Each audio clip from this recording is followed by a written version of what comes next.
Okay, so hey guys, last time we checked in, it was the daily departure of my 2007 Toyota Tundra. I think I'm okay behind it now. Things have settled down. I haven't really used the truck, so it being gone from the house doesn't feel much different. It's just that it's never coming back.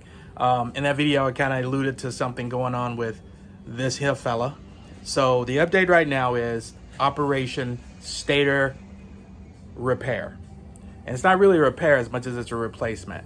So it's Operation Stator Replacement.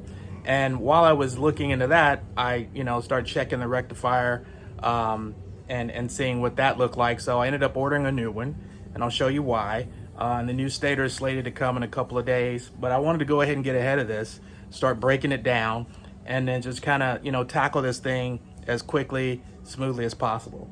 So where we netted out so far, I've taken the fairing off and completely removed the engine case, which is filthy. Been trying to clean that up a little bit. That's years and years of grime and whatever else. But essentially, I've cleaned it out, but got the stator out of there. It was in bad repair. That stuff stinks, by the way, when you get in there and that electrical burning within an oil bath. It's not completely immersed in oil, but there's enough oil in there to keep it lubed. So here's what you're looking at once all that's removed. Stator fits in here. I've actually got it in a bag on the other side. I'll show it to you. Fairing's completely off, just kind of slid it under the bike. That's the stator. I put it in this bag because this thing stinks to hell. But I don't know if you can see that very well, but it's pretty gnarly. It's very dark and, basically singed from, conducting electricity. It needed to be replaced. I don't know if it was ever replaced before, so just a repair that you have to plan on at some point if you're going to own a very old motorcycle. It wasn't as daunting as I thought it would be. Once you figured out what you needed to do, the access was fairly straightforward. Just take the fairing off, the case is there. These parts actually come off. So these are gear drives. There's a bearing on the inside of that crankcase cover that fits on the end of this. So just make sure all this stuff slides right out. Make sure all this stuff is in place and not moved around. The biggest pain was getting the gasket off and not scratching the metal. So I just had to be careful not to score it, so that when the new gasket, which I've ordered, it's pretty much direct replacement, self-adhesive, so you don't have to use goop. It just fits right back up, and there we go. So pretty straightforward. I figured while I was in here, go ahead and change the oil. I haven't changed the oil since I bought the bike. I haven't put a lot of miles on it, but that's what the oil looked like, so perfect timing on that. I've got all this off. I'm also going to flush the radiator fluid, coolant. I'll do that probably after I reassemble this. Filter for this I'll put on in a second. Just drain the oil, and then once all that's reassembled, I'll move on to doing the radiator flush, just to make sure that that's done. No sense in ignoring it if I've got it broken down. And this is what the reservoir tank looks like. So yeah, that definitely needs to go. Aside from that, I think we should be headed in the right direction and ready to put it back out and make sure everything's good to go. Yeah, so that's kind of where I am with this bike. Like I said, love, hate. I hate to do all of this, but I love the bike, so it makes it worthwhile. Just so you can see kind of how bad this thing was. Here's the actual connector from the stator. So what happens is the stator starts to ground out or something. This thing was pretty much burning up. And when I went to pull it apart, the old stator that I took off looked a little bit like this as well. And it was pretty much seared together, so it broke when I took it off on the actual frame of the connector. I'll show you that as well.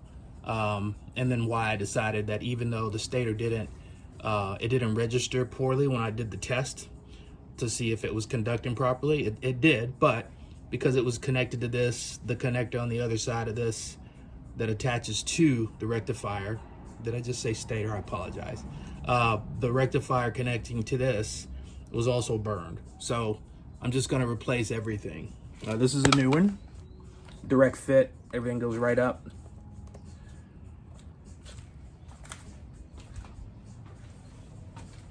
The old one, as you can see here, inside of there's a little bit of burning that went on that side.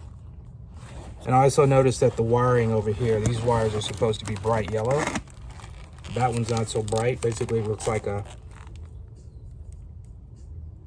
bad set of dentures that haven't been cleaned. So that one's, you know, where the burning took place. It started to singe and cook that wire. So it's going to be very dry. And it's going to eventually need to be replaced anyway. So what happens that when it dries out, it gets more coarse. It's not as flexible. Might as well just do that. So that is where we are. One other update that I did not share with you guys, and I did not do a video of, the 2012 CBR 1000 is no more. I also let that go. So I like the bike. I don't know, I just didn't feel like it was a bike I needed to keep very much longer. I had a good time with it. It was a good bike. The main downside to that bike for me was the gearing. I felt like the gearing was very odd. It was very tall. And so you'd be in first, second, third for most of your canyon carving, which is fine if you're used to that. But I'd find myself really, you know, feeling like I needed to shift, but looking at the RPMs and realizing that this is just the way the bike is geared. So it's a very peculiar way to ride because you're just holding those gears. I'd be in second, third only to relieve a little bit of the RPMs as I was speeding up in certain situations in the corners. But for most of the, you know, real technical corners that I'd go through in the canyons, I'd be in second gear at like 65, 70 miles per hour. And it just seemed weird. But it worked fine if you were used to it. But I mean, if that's a downside to complain about, it's just the dynamic you have to get used to with the bike. And I got used to it, but it just, I don't know, I just felt like it was time to move on. I actually sold it for quite a bit more than what I bought it for, so that was great. Had a great time with that bike, but I'm looking for something else. I think having this bike, going through all the hate that I mentioned with the maintenance, because I love it, keeping this bike and riding this bike for my sport adventures, I think I'll be fine. As long as it continues to perform the way it should, and I don't have any other issues come up that are gonna, you know, impede my ability to ride or cause me to have concern that I don't feel confident riding it in those situations. I still haven't come to terms with the idea of selling it just because it's such an awesome bike. It's very iconic. The other thing about this bike, I went to look up values on it, KBB cycle values. And what I found was, to my surprise, the bike is appreciated quite a bit since I bought it. So then I'm thinking, well, maybe don't sell it yet. I've got high mileages on it, which I didn't care about when I bought it because I got a good deal on it. But this is a 2000, and so that was the first year that they won with this bike with Colin Edwards. So for me, it's, you know, it's historic, it's memorabilia, but it's a lot of fun to ride. It's not faster than most of your new super sports, which seem to be going away. A lot of manufacturers are moving away from the super sport, you know, in terms of selling out retail. You're seeing a lot more of the twins being redeveloped and engineered. So R&D going into that to make the twins a good option. You've got the R7 out there, which I'm told, and from what I hear on the reviews, is a pretty fun bike given what you'll be doing with it. The 660 Aprilia, which seems to be tearing it up and is now in the Twins Cup series dominating. I'm curious to ride them, but the thing is, reality is that if you're riding leader bikes, a bike like that's probably not gonna really tickle your fancy. So for me, this bike, while it's not that much better than most of the super sports, and some of them are faster depending on which ones you're looking at, I think the visceral nature of it, and just the dynamic of how it operates, the twin, it just makes it something that I want to experience. Even though it's not the fastest, it's still a very connected and enjoyable experience. So that's kind of the rationale for going through all this. Plus, I don't have a lot of money in it. And if those values that I saw are accurate, which I'm pretty sure they are, I've been looking around on Craigslist, Cycle Trader, I'm not seeing a lot of these bikes for sale. So I think I'll keep it for a little bit longer and just deal with everything I know I need to deal with. And it's not a lot of labor. It's really, that took me like maybe an hour to take off. It took more time to get the gasket off than it did to actually remove it. So for me, I think it's kind of worth it to just hold on to it and keep, wrenching on it when I need to. And I kind of enjoy wrenching on this as opposed to something that, it's a mandatory that I fix it because I have to drive it every day. And then the satisfaction of knowing that I'm doing it and it's going to run, that feels good too. So anyway, that's the updates. I'll get back soon. Till next time, all-wheel drive. Peace out.